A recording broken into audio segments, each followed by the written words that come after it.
jaga oleh orang yang telah dikurniakan Allah tadi, makan masa yang lama, dijaga betul-betul sifat taubat, maka akhirnya sifat taubat itu mantap sebati dalam hati. Barulah disebut sifat hati. Taubat itu sebagai satu sifat hati orang tersebut. Kalau dalam bahasa tasawufnya, makom hati yang pertama ialah taubat. Bila mula Allah kurniakan, dinamakan hal keadaan hati orang tersebut ialah taubat. Kenapa dinamakan hal? Karena mungkin sifat taubat yang Allah kurniakan itu orang tersebut tak jaga. Bila tak jaga, hilang. Sebab itulah semasa baru dikurniakan Allah dinamakan hal, karena menghadapi kemungkinan berubah-ubah. Sesuatu yang berubah itu dinamakan hal. Bila dah tetap, dinamakan makom. Ini orang ramai tak tahu. Orang ramai cuma belajar bab taubat, bab sabar, bab syukur, bab khauf, rojak dan sebagainya. Yang pertama sekali hendaklah kita ingat sifat-sifat hati ini kurniaan daripada Allah. Jadi tak boleh nak mandai-mandai. Zuhud ini tak boleh nak mandai-mandai. Aku rasa dah puas dah hidup dunia ni, aku nak zuhud. Lalu dia mengubah gaya hidupnya. Itu tidak boleh. Itu tidak boleh. Jadi bila taubat ini yang Allah kurniakan baru saja, mungkin dalam berapa bulan ke, 1 tahun ke, keadaan boleh berubah-ubah. Macam mana katakan berubah? Dia masih lagi buat jahat. Kadang-kadang terdorong dia buat jahat. Masih berubah-ubah. Sebab itu dinamakan halun min akhwalil qalbiyah. Taubat itu. Sebab itu ada doa, tuan-tuan, yang kadang-kadang kita baca, Allahumma ya mukhawwilal akhwal, khawwil halana ila aqsanil akhwal.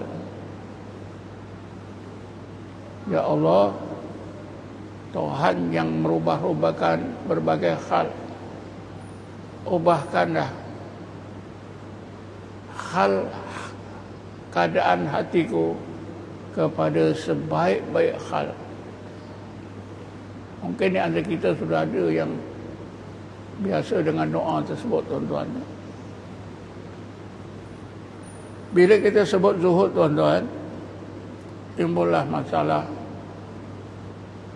sangkaan, anggapan orang ramai, anggapan setengah orang Islam bahawa sebab ilmu tasawuf lah maka orang Islam jadi miskin. Sebab dalam tasawuf diajarkan bab zuhud, dunia tidak boleh. Bila belajar bab zuhud, ada ungkapan kata yang terkenal. Dunia adalah penjara bagi mukmin, surga bagi kafir. Ungkapan kata ni, tuan-tuan, tahun 50-an, tahun 60-an begitu hebat.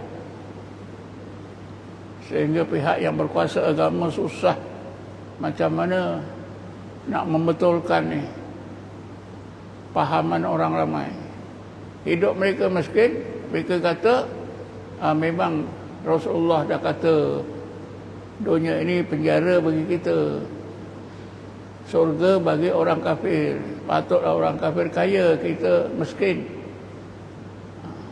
Ini pun satu anggapan yang salah, tuan-tuan. Salah memahami ungkapan itu. Setengah ulama kata hadis, setengah kata bukan hadis. Tapi orang ramai memang berpegang ungkapan tersebut adalah hadis. Beginilah tuan-tuan, hadis ke bukan hadis ke, ungkapan ini telah mempengaruhi masyarakat kita. Jadi kita perlu memahami dengan kepahaman yang sebenar.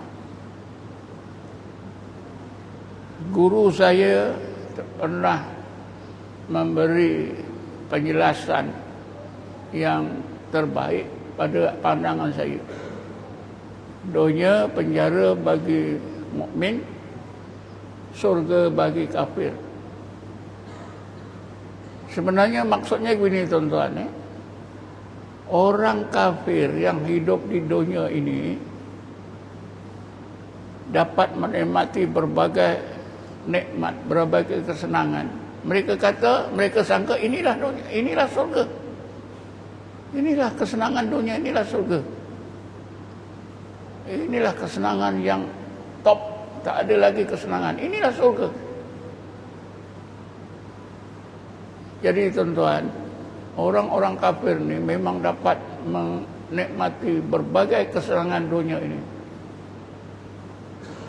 Kesenangan dunia ini yang dianggap oleh orang-orang kafir macam surga,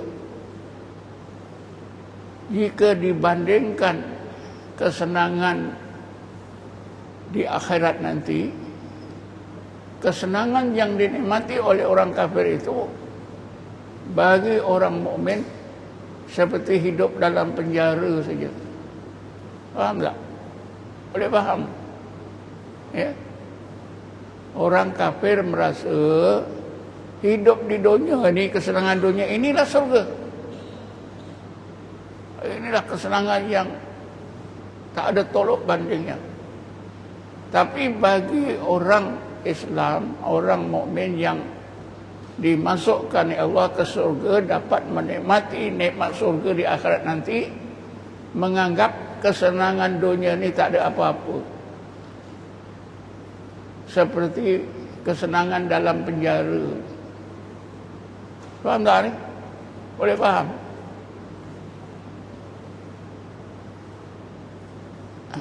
Budak-budak dapat gula-gula, habislah dia.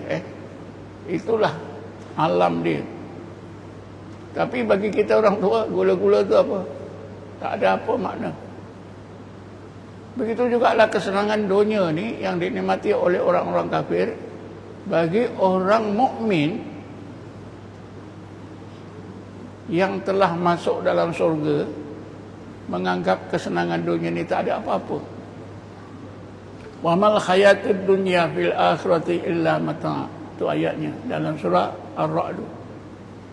Wa mal hayatud dunya fil akhirati illa mata'.